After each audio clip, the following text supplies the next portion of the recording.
जय श्री राम।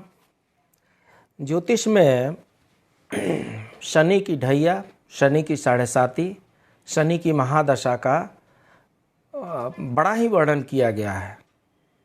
और शनि भगवान ब्लैक होते हैं, काले होते हैं और थोड़ा एक पैर से वो लंगड़े होते हैं, ऐसा दिखाया गया है। इसका उपचार भी जो पंडित जी लोग बताते हैं वो ये बताते हैं कि पीपल के पेड़ में जल देना चाहिए। तो शनि महाराज ब्लैक कैसे हुए, शनि महाराज टेढ़े क्यों चलते हैं और पीपल के पेड़ में जल देने से शनि महाराज कैसे शांत हो जाते हैं, इसका वृत्तांत सुनते हैं, पौराणिक वृत्तांत सुनते हैं। शमशान में जब महर्षि दधीची के मांस पिंड का दाह संस्कार किया जा रहा था, एक एक शब्द का आप ध्यान रखेंगे क्योंकि ये सारे शब्द बाद में लिंक होते जा रहे हैं। शमशान में जब महर्षि दधीची के मांस पिंड का दाह संस्कार किया जा रहा था तो उनकी पत्नी पति वियोग को सह न सकी और अपने 3 साल के बच्चे को शमशान के बगल में एक पीपल का पेड़ था, उस पीपल के पेड़ के कोटरे में रख करके और वो भी अपने पति के साथ सती हो गई। पिता भी जल गए, माता भी सती हो गई। इसके बाद से ये जो 3 साल का बच्चा था पीपल के पेड़ के कोटरे में, बहुत देर तक इसको भूख प्यास लगी रही, कोई इस अनाथ को पूछने वाला नहीं था।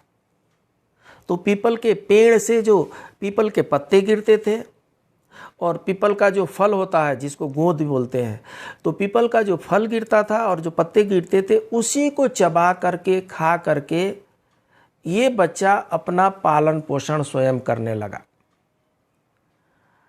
कालांतर में उसके सामने देव ऋषि नारद जी उपस्थित होते हैं और उपस्थित होकर के पूछते हैं, बालक आप कौन हो? बालक बोलता है, यही तो मैं जानना चाहता हूं कि मैं कौन हूं। तब वो बोलते हैं, ठीक है आपके पिताश्री कौन है? बालक बोलता है, यही तो मैं जानना चाहता हूं कि मेरे पिताश्री कौन है। नारद जी उनको बताते हैं। थोड़ा 1 मिनट ध्यान करता हूं मैं। नारद मुनि ध्यान करते हैं और ध्यान करके वो सब कुछ समझ जाते हैं। उसके बाद से बताते हैं, हे बालक,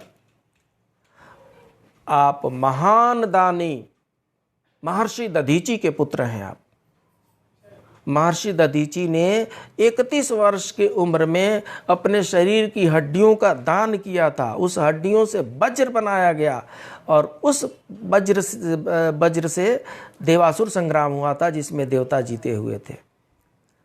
देवताओं को जीतने के लिए महर्षि दधीची की हड्डियों का गदा बनाया गया था और उसी से वो जीते थे। ये एक पौराणिक उसमें श्राप था उसके अनुसार। तो इसलिए आप महान दानी महर्षि दधीची के संतान हैं। बालक ने कहा, ये बताइए मेरे पिता श्री को इतनी तकलीफ झेलनी पड़ी, उनको 31 वर्ष की उम्र में ही उनको अपनी जान गंवानी पड़ी, उनके हड्डियों का वज्र बना करके और युद्ध करना पड़ा, इसका कारण क्या था? नारद जी बोलते हैं, शनि की दशा, आपके पिताश्री पर शनि की दशा पड़ गई थी।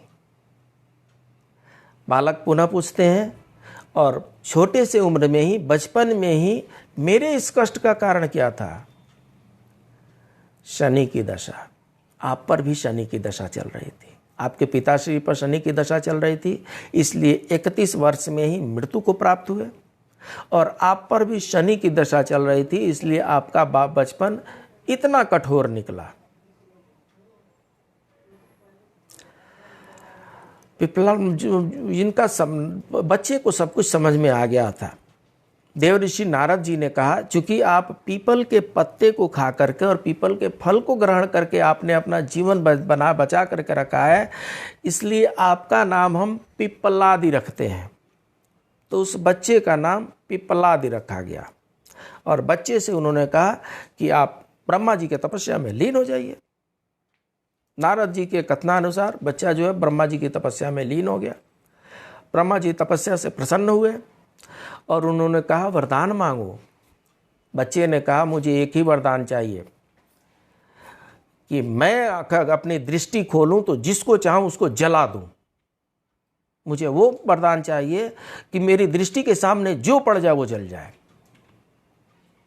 ब्रह्मा जी तथास्तु कहकर चले गए और पिपलाद मुनि ने बिना विलंब किए हुए शनि देव का आवाहन किया और शनि देव का आवाहन करते ही शनि देव पिपलाद ऋषि के सामने आ गए और उसके बाद से इन्होंने अपनी दृष्टि को वो क्रोध भरी दृष्टि खोली और उससे शनि देव सशरीर खड़े खड़े जलने लगे।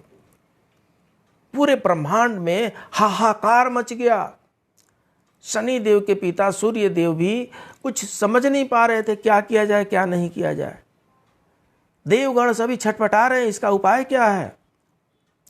सूर्य देव ब्रह्मा जी के पास पहुंचे। ब्रह्मा जी पिपलाद के पास आते हैं और बोलते हैं हे बालक आप इनको छोड़ दो। बोला बिल्कुल नहीं छोड़ूंगा इनको, इनके चलते मेरे पिता की मृत्यु हुई और इनके चलते मेरा बचपन इतना कष्टमय रहा, इनको नहीं छोड़ूंगा। ब्रह्मा जी उनको समझाते हैं और बोले हे बालक 2 और वरदान देने के लिए तैयार हूं, इनको छोड़ दो। थोड़ी देर के बाद से वो पिपलाद ऋषि शांत होते हैं और शांत होने के बाद से 2 वरदान लेते हैं। ब्रह्मा जी से वो पहला वरदान ये लेते हैं कि हे ब्रह्मा आप ये आशीर्वाद दीजिए, आप ये वरदान दीजिए कि जन्म से लेकर के 5 वर्ष तक, जो शुरू के जो 5 वर्ष हैं, इस 5 वर्ष तक किसी भी बच्चे की कुंडली में शनि दखल नहीं देंगे और तब से किसी भी बच्चे की कुंडली में 1 साल से 0 से लेकर के और 5 साल तक शनि की कोई दशा नहीं होती है। कोई दशा लगती ही नहीं है किसी भी बच्चे पर। 5 साल तक शनि की कोई दशा नहीं लगती है। दूसरा आशीर्वाद आप ये दें कि जो कोई भी, मैं पीपल का पत्ता और पीपल का फल खा करके बड़ा हुआ हूं, तो ये पीपल जो है मेरे लिए पिता तुल्य हो गया है। तो जो कोई भी इस पीपल को जल देगा, सूर्योदय के समय जो कोई भी पीपल को जल देगा उस पर शनि का कोई दुष्प्रभाव नहीं पड़ेगा। ब्रह्मा जी दोनों आशीर्वाद दे दिए और उस दोनों आशीर्वाद के अनुसार जन्म से लेकर के 5 वर्ष तक किसी भी शिशु पर शनि का दुष्प्रभाव नहीं पड़ता और जो लोग पीपल के पेड़ में सूर्योदय के समय में जल देते हैं उन पर भी शनि की महादशा का कोई भी दुष्प्रभाव नहीं पड़ता है। उसके बाद से वो जो शरीर जो जल रही थी शनि की, उसको छुड़ाने के लिए महर्षि पिपलाद ने ब्रह्मदंड से उनके पैर पर चोट किया और पैर पर चोट करने के बाद से वो ब्रह्म अग्नि से जलने से मुक्त हो गए। परंतु चोट करने के कारण वो एक पैर से टेढ़े हो गए, लंगड़े हो गए, जख्म उसमें हो गए। तो चूंकि शरीर उनका जल गया था इसलिए वो काले हो गए। पिपलाद जी ने उनका शरीर करीब करीब जला दिया था, तो उनके जलाने से शनिदेव का शरीर काला हो गया और ब्रह्मदंड से चोट लगने के कारण उनका पैर लंगड़ा हो गया। तो इसलिए कहा जाता है कि शनि की ढैया चल रही है, शनि की 7.5 चल रही है, शनि टेढ़े चलते हैं, शनि धीरे चलते हैं। और ये शनि जो धीरे चलते हैं इसका संस्कृत में क्या है, शनैः चरति। शनैः मतलब धीरे होता है। चूँकि चोट लग गई उनके पैर पर तो शनि की स्पीड भी सुस्त पड़ गई, वो धीमे हो गए। तो धीमे हो गए तो धीरे धीरे चलने लगे। तो धीरे धीरे चलने को संस्कृत में शनैः चरति कहते हैं। शनैः चरति धीरे धीरे शनैश्चर बना और शनैश्चर को ही कुछ लोग शनीचर भी कहते हैं। ये जो शनीचर है ये शनैश्चर है। शनैः मतलब धीरे धीरे और चल मतलब चलना। तो जो धीरे धीरे चलता है उसको शनैश्चर कहते हैं और इसीलिए शनिवार को शनीचर के नाम से भी हम लोग जानते हैं। तो ये रही शनिदेव की धीरे धीरे चलने की घटना, ये रही शनिदेव के काले होने की घटना, और ये रही पीपल में जल देने की घटना। इसलिए हमें प्रयास ये करना चाहिए कि सूर्योदय के समय में पीपल के पेड़ में जल देना चाहिए। इससे शनिदेव का कुप्रभाव नहीं पड़ता है। फिर मिलते हैं कुछ नई जानकारी के साथ। तब तक के लिए जय श्री राम।